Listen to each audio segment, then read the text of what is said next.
Hey, today's podcast kicks off a series that we're going to be doing sporadically, talking about different muscles. Now, I always thought that in order to work a muscle completely, it's not as important to understand what a machine does as understand how a muscle works.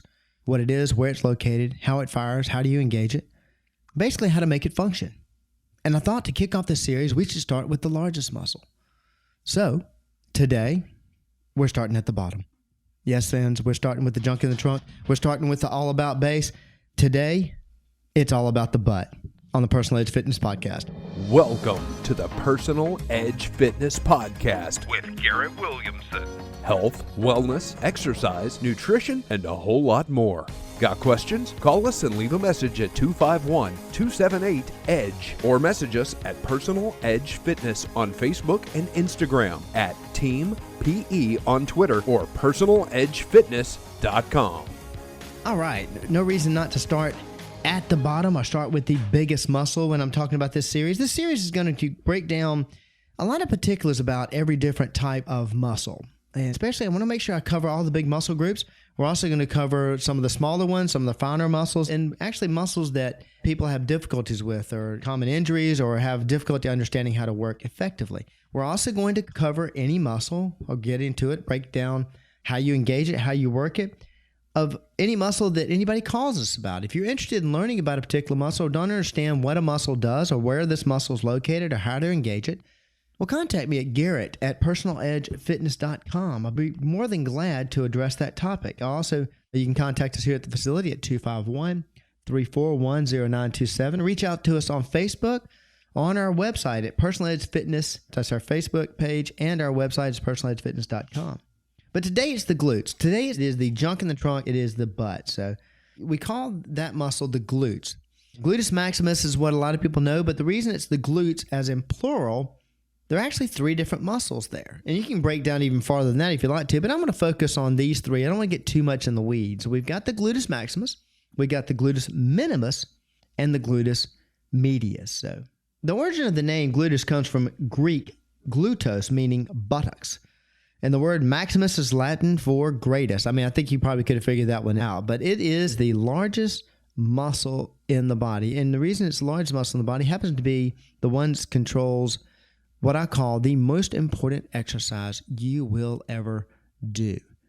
And the function of this muscle, it does a lot of things. I'm going to get into that in just a minute as far as the movements, the primary movers and the secondary movers, but there's actually another function of this muscle which makes it so incredibly important. Where's it located? Well, if you don't know, the largest muscle of the buttocks is the gluteus maximus, and it's actually lined on each side by the medius and underneath by the minimus. It attaches its origin on the back of the pelvic bone, and the three muscles originate from the ilium, the sacrum, and insert on the femur. Simply, they're basically attached to parts of your pelvis, and they attach to the back of the leg, the back of the largest bone in the body, which is the femur, and that's the top bone that is underneath your thigh and runs from your knee to your hip. And it is the largest bone in the body where the gluteus maximus actually attaches to about that bone. Primary mover, what is its primary function? Well, the gluteus maximus straightens the leg at the hip. Now, here's what I mean by that.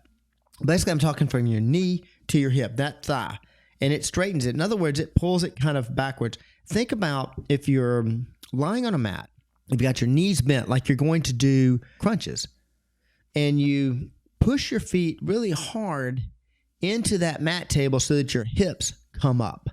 Most people know that this is a pelvic press, and it's a medial glute press is what it actually is, but it's a pelvic press. Well, that's straightening your leg at the hip. It's flattening it out. It's straightening it out. That's what the glutes do. And actually, when you do that particular exercise, you push your heels so hard into the mat that you raise your hips up off the floor. You can actually feel the glutes working. You can feel mainly the gluteus medius. The maximus, it is definitely firing. You're not going to feel it as much because it is a larger muscle, and therefore the smaller muscle, you're going to feel that tension more. Sort of like if you're doing a pull-up, you're going to feel your hands and your forearms and your biceps way before you're going to feel your lats. They're going to get tired a lot quicker. But you can actually feel that muscle firing when you're doing that particular motion. I'll get more into the movements of it in just a second, but I want to break down the different parts of the muscle first. I kind of skipped over that. I want to go back to that. So the maximus is the largest part of the buttocks. That's the part that you see that actually makes the quote-unquote junk in the trunk. That makes that shape to the rear end. The gluteus medius, it's a broad, thick, radiating muscle, and it's basically situated on the outer surface of the pelvis. It's kind of the outside of the pelvis. And the way you can notice that is anytime you're moving your legs sideways. Anytime you're stepping sideways, you're doing a lot of exercises that moves that leg sideways, doing hip raises, you're doing abduction, ABD duction, AB as in boy, duction, where you're pushing your legs out and away. That's firing that gluteus medius. That medius is extremely important. I'm a big fan of that muscle. Now I'll get into some of its functions in a minute. The gluteus minimus is the smallest of the three gluteal muscles, and it's situated immediately beneath the gluteus medius. And let's just say, I can get into big details on what that muscle does, but let's just say the gluteus minimus basically works in conjunction with the maximus and the medius. And I'll talk a little bit more about that, but I don't want to get too detailed about that. Basically, they all work together to fire different movements around the legs and the hips. And I talked about the gluteus maximus straightening the leg at the hip, and the gluteus maximus also extends the leg into a straight line with the body, and that goes back to those pelvic presses I was talking about a minute ago. The gluteus medius, the anterior part, acting alone, helps to flex and internally rotate the hip. Now, what am I talking about here? Okay, if you're standing up, when you actually do this, as you listen to this podcast, stand up, hold on to something. Put your left hand on a wall or put it on a chair, something where you can stabilize yourself as if you're going to stand on your left foot. And you're going to get your right foot off the floor, because that's exactly what I want you to do. I want you to take your right leg and I want you to kick it straight out to the side. Now, if you'll notice something when you do that, the first thing you're typically going to do is you're going to turn that foot up. What I want you to do is actually I want you to rotate your foot down, rotate it back towards the body. And when you do that and you lead with your heel doing a leg raise, you'll actually feel that gluteus medius working. That's what that leg does. In fact, when you notice your foot rotate up, that's actually the gluteus medius pulling it up. I'm fighting it. But kicking your leg straight out to the side works that gluteus medius. But the gluteus medius is extremely important because this is the muscle that is the culprit. If you're looking for why we break a hip later in life, it has nothing to do with time on the calendar. I know you're shocked that I said that, but it's just absolutely true. It has absolutely nothing to do with the ridiculous concept that we deteriorate strictly because time passes on a calendar. It has to do with the fact that we stop moving sideways. Therefore, if you don't use it, you'll lose it. Therefore, we deteriorate that gluteus medius. And now that muscle that is there to protect the hip has gotten weaker. It's gotten smaller. And so if we fall, we have no protection on that hip. And that's how you break a hip. If not, I had a good friend of mine recently broke a hip, and he's in really good shape. This is what it took to break a hip. He fell off his boat, but he was on his boat when it was on the trailer, and it's a good-sized boat. He took a huge fall. I mean, he must have fallen a good 8 feet or so, and he landed right on the side. If you reach down and you rub the side of your hip, where the hardest part of it, right where that bone is, that's where he landed. All of his weight landed on that. That kind of impact is what it takes to break a hip. It's hard to break unless you don't have any medial glutes. If you don't have medial glutes, you can fall down on the sidewalk and break your hip, which is why this happens. It has nothing to do with age. It has everything to do with that glute. I think I beat that to death, but gluteus medius, extremely important, especially in protecting the hip. Now, the gluteus minimus, I told you I wouldn't get too much in the details because I'm going to tell you it just basically works with the other two. It works a lot with the gluteus medius. And I'm going to explain this. I'm going to break this down after I tell you the technical definition for this. The gluteus minimus and the gluteus medius together abduct the thigh when the limb is extended. Now, here's what I mean by that. Let's say you're sitting in a pike position. You're sitting on the floor and your legs are straight out in front of you. You pick your leg up off the floor just a little bit, just so you can move it sideways. And you want to push it sideways. You want to move it sideways. The gluteus medius and gluteus minimus actually worked in conjunction to make that happen. That leg raise that I was talking about a second ago, gluteus minimus is involved in that. It's helping to stabilize the hip and actually raising it up to the side. The secondary mover of these muscles, the gluteus minimus and medius, principally are called into action when supporting the body on one limb. Now, it's funny, I keep talking about that leg raise exercise. Evidently, I'm a fan of it, but let's say you go back to your wall or your chair and you hold on with your left hand and you're standing on your left foot and you do 15, 20 leg raises with the right leg with that foot turned in. When you go to turn around, stand on that leg and work the left side, you're really going to feel that hip. You're really going to feel it because you've just worn out, you've just broken down the gluteus medius and the gluteus minimus. So when you go to stand up, you're now stabilizing. You don't feel it on the left side because you haven't done anything with the left side yet. So when you were standing there doing leg raises with the right side, you weren't feeling anything on that left side. You only felt it when you've worked the muscle. Now it's a little sore. Now it's tired. And so when you go to stand on the other side, you'll actually feel that hip. That's what that muscle does. It has a lot to do with stabilizing yourself when you're on one foot. It has a lot to do with balance in general. I've talked about balance. I have a podcast on balance. And if you've heard that podcast, you know that when I talk about balance, I talk about mostly what's going on in the cerebellum. That's the largest move, the largest control center of balance is the cerebellum, part of the brain. But if you have weak muscles, then you're going to have a difficulty maintaining balance too. And this is twofold why you see people that are a certain number on the calendar have trouble falling, have trouble walking. And they always look quote unquote wobbly. Two reasons. And they're intertwined. The two reasons are inactivity. They've stopped doing any kind of lateral motion. And also because they've stopped doing that lateral motion, they're not challenging their cerebellum. So therefore, the neural pathways in the brain have gone dormant. And even if they were firing and you're able to move a leg quick enough, you don't have the strength in the leg to support yourself if you were to stumble a certain way. Therefore, it's easier to fall. So the inactivity causes the neural pathways to go dormant in the cerebellum. The inactivity also causes the muscle to atrophy. None of that has anything to do with time passing on a calendar. I think I can quit beating that up, but I think you see what I mean there. Also, of course, you can throw nutrition in there too, but that's, again, if you are doing the activity and you're not taking in the correct amount of calories and correct amount of protein, you're not going to build the muscle. I'm going to go right down that same road I've talked about several times before. The characteristics of the muscle, I basically have covered those. They protect the hip, and it creates the buttocks. It creates that base. So, exercise to strengthen it. First thing, daily life functions. What do you use your glutes for? Most important thing, standing up. Standing up. You fire your glutes in order to stand up. Unless you stand up wrong. And I'll show you what I mean by that. I'm going to list some exercises to strengthen the glutes because there's several of them. Hip thrust. I was just talking about that. Doing hip thrusts on the mat, doing a glute bridge that's very similar to the hip thrust. Quadruped hip extensions, extending your hip backwards, kicking backwards with your hip. Kettlebell swings, squats and variations like split squats, pistol squats, wide stance lunges, deadlift, different variations of that. Reverse hyperextension, when you're lying on the floor and you're bringing up your legs behind you. That's reverse hyperextension. Four-way hip extensions, the four-way hip, which is a fantastic machine. It's been taken out of most fitness centers because a lot of trainers don't know how to use them. We have a fantastic one here and we use and abuse it. But the four-way hip extension, which protects the hip, that machine, that's what works the glutes, the medial glute especially.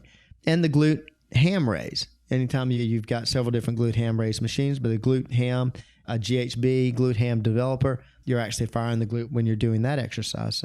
But the reason I was talking about standing up being so important, and the reason I was talking about earlier about this not only being the largest muscle in the body, but is attached to the most important exercise you'll ever do. And I have a podcast on that. The number one exercise, the most important exercise you'll ever do is standing up. Your ability to be able to stand up is so incredibly important. Why? Why do I say that's so important? Because it boils down to this. You lose your legs, you lose your life, period. I learned this when my better half was a pharmaceutical rep. She actually sold a fantastic drug for osteoporosis. I'm such a big fan of it. I think I've taught more people into using it than she did because of the experience I'd had in my internship with people with osteoporosis. And we finally had this drug that actually not only stopped osteoporosis, but had an indication for regrowing bone, which I thought was tremendous. But I learned this in a talk, and it made so much sense. And it's true. Incidence of mortality jumped by 2/3 with the first hip fracture. Let me say that again. Incidence of mortality, your possibility for death, jumped by 2/3 with your first hip fracture. That's significant. How do you avoid a hip fracture? Well, if you've been listening to my podcast, and you're probably tired of me saying it, You keep those muscles strong around the hips. You keep that lateral movement going on. You're able to maintain your balance. You keep those muscles strong around those hips. If you fall, you're not going to break your hip. Or better yet, you keep them strong and you keep that lateral movement going on. Most likely you're going to maintain good balance. Balance has nothing to do with age. You're going to maintain good balance. Therefore, you're not going to fall in the first place. But why does incidence of mortality jump by 2/3 with the first hip fracture? Well, think about it. First thing that goes is your activity level. You're not able to move around as much. Well, is that important? Yeah, that's kind of important. Atrophy sets in. And if you don't control your nutrition, you end up with more body fat than muscle. You end up with a bad ratio of body fat to muscle. In other words, a high percentage of body fat. And if you get over 30%, which is extremely common, you end up obese. Obesity is the number one killer. It is the cause of what people think is the number one killer, which is rated as heart disease. But it's the number one cause of heart disease and obesity. It's the number one cause of diabetes. It's the number one cause of 3 of the top 10, quote unquote, number one causes of death. So therefore, I call it the number one cause of death. And not being able to move decreases your activity. In other words, causes inactivity, causes atrophy of muscle, which can cause the onset of obesity. What if you live alone? How difficult is it to feed yourself? How difficult is it to maintain your health when you can't walk, when you lose your legs? Now, I'm not saying it can't be maintained. Obviously, it can. I mean, of course, there are individuals that are handicapped that are in a wheelchair or have learned to adapt and learn to adapt their activities with decreased leg use. I'm not saying that it's not possible, but if you go to a drastic change like that, you lose your legs, you lose your life. That's why standing up is so important. That's why it is the most important exercise you'll ever do. And that's why maintaining the glutes and the glute strength is so incredibly important. Now, most people stand up wrong. I always like to bring that up. Whenever I mention this exercise, I bring up the fact that most people stand up wrong. And this is evidence. You can see this. I know that you know what I'm talking about when I say this. If you take an elderly gentleman, because of the way that most men are built like apples, they have a mesomorph type of body, and therefore they put most of their fat on around their waist in the midsection. They don't put it around their hips. The good Lord decided where that was going to happen, but they don't carry their weight. In other words, carry their body fat, extra stores of energy around their hips, like women do. And if you take an elderly gentleman and the typical lifestyle of somebody of that ilk is one that produces inactivity with the glute, either from not moving enough or from standing up wrong. And they look like Jeff Foxworthy says, if you take an elderly gentleman, he looks like you took a frog and stood him up and put a pair of double knit pants on him. They have no rear end whatsoever. As a client of mine calls it, no butt at all is the condition. Well, what is happening there, and the reason they have no rear end, is the fact that we typically stand up wrong. Instead of leaning our weight over our feet and standing up in order to engage the glutes, or bending over at the waist with our back arched and pushing our legs backwards to sit down or to engage the hamstrings and engage the glutes. Therefore, we don't use the glutes, therefore we lose them. Another reason why lifestyle leads to problems with your health and not time passing on a calendar. Degeneration of the gluteal group causes that flat butt, and paralysis of this muscle or gluteus medius, such as may be caused by the superior gluteal nerve palsy, basically causing a nerve in the main gluteal nerve to be inactive, can lead to difficulty abducting the leg, pushing the leg sideways. And I have a client that has this condition known as Trendelenburg gait, would actually cause that hip to swing in slightly. But anything that basically degenerates those glutes puts the hip in danger. Now, I always like to throw this, I bet you didn't know in. And you'll hear me do that on all these series when I talk about the different muscles. But I bet you didn't know. And this is one of the biggest, most important things about the glutes. If you're not going to do the extra work just to maintain the strength in the hips, like I highly recommend everybody does, if you're not going to do it to maintain your balance, then you'll do it for this reason. You want to lose your gut? Work your butt. Too many clients come in, pat their belly and say, I need to do a lot of ab work. I need to get rid of this. They're patting their stomachs. I need to get rid of this. I need to do a lot of ab work. That's not true. Doing abdominal work does not get rid of the fat on top of the stomach muscle, no matter how many abs you do. Yes, it's good to strengthen that muscle. But if you really want to work a muscle, in order to get rid of fat, work your butt. And here's why. The bigger the muscle is, the more calories it burns. The more you strengthen the muscle, the more calorie it burns. So if we want to burn extra calories, you can move that area of your body, which is what we're doing when we're doing crunches. You can move that area a lot and strengthen that area, but you're not going to do anything for the fat on top of it unless you cause a caloric deficit. Therefore, your body has to burn that fat to use it for energy. Doesn't matter how much you move it around. But if you want to do a resistance exercise in order to get rid of your gut, then work your glutes. Sitting down, standing up, squat. Any of those, deadlifts, reverse hyperextension, hip thrust, glute bridge, doesn't matter. Whatever it is, that's I bet you didn't know, it is the largest fat burner in the body. That's the first of our series of muscles. I hope you enjoyed it. And I hope if you have any questions, please contact us at Garrett@personalizedfitness.com. Call us at the facility at 251-341-0927. Reach out to us, Personal Edge Fitness, on Facebook and at our website. We'll be glad to help you out in any way we can, teaching you about this muscle or any other, whatever helps you live your level of wellness. Thanks for listening to the Personal Edge Fitness Podcast with Garrett Williamson. Subscribe now and be a part of the show by calling 251-278-EDGE or message us on Facebook and Instagram at Personal Edge Fitness or at Team PE on Twitter, and visit us at personaledgefitness.com.